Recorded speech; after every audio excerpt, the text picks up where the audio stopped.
This week, financial markets continued showing growing concerns and sell-offs as the fiat financial powers do not appear able to be ready to fight growing price inflationary problems globally.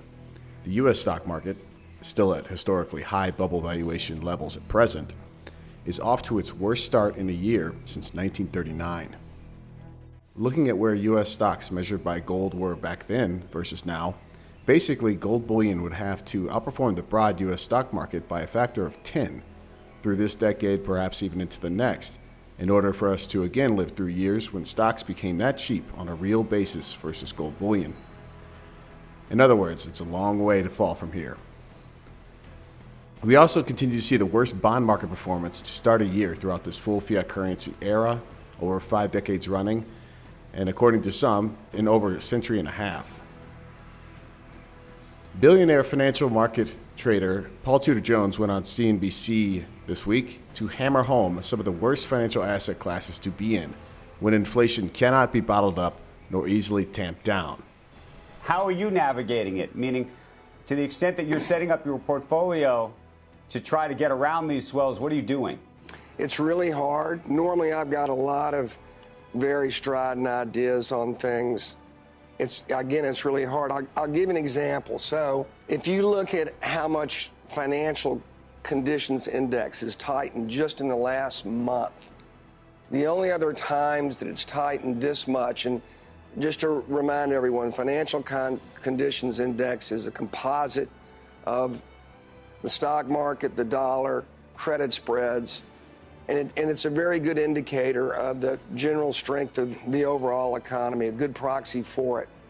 So it's moved so much in the last month. The only other 2 times I think that exceeded it were in Lehman Brothers in 2008, as well as in March of 2020. The other times since they began calculating that index back in 1980 was 81 and 82. Right after the crash of 87, right after 9/11, I think twice in 2002 towards the bottom of the bear market, and then 3 times in 2008, and then March of 2020 during the pandemic. So every one of those instances were all associated with cuts, Federal Reserve Board cuts, within 24 days on average, literally some of them within 2 or 3 days. Now, all of a sudden, we've got the same kind of reaction in the markets, which is clearly a risk off. Credit spreads have blown out. Stocks are down 13% in the year.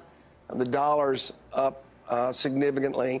All that normally has provoked or evoked a Fed response of cutting rates. And yet, we're probably on the cusp of 200 basis points of rises in rates by mid-September, so it's uncharted territories where we're going. And but do you look at that, Paul, and say to yourself that a recession is coming? Do you say everything's on sale, I got to buy things? Do you say that I got to short this market? I mean, I know you say you don't have a strident view, but you must be telling your traders to do something. Clearly you don't want to own bonds and stocks. You start with that. It's going to be a very negative situation for either one of those asset classes, right? You can't think of a worse macro environment than where we are right now for financial assets. And again, one of the reasons, I think maybe the biggest differentiator between now and those other periods over the past 40 years is look at the level of overvaluation that we were both in rates as well as stocks. So that's one reason why, even with this tightening in financial conditions, the Fed still probably has to raise rates to get inflation under control. Heck, we had CPI greater than 8%. Maybe it comes down to 4% this year. Maybe it comes down to 3% if they stay the course and stay tight in 2023. If you've got inflation greater than 3% on average, your purchasing power declines, cuts in half in 13 years. It's why I wish we could go back to those halcyon days of sub 2% inflation when you didn't have to worry about the value of your money. You didn't have to worry about what you were doing with regard to pay raises, and you didn't have to worry about a whole pricing and a variety of things that all of a sudden become that much more important in trying to, again, just have a normal business that you have to think about when inflation's 3% and higher, and you don't have to think about when inflation's 2% and under. Hello there, on behalf of SDBullion.com, this is James Anderson with a quick SD Bullion market update.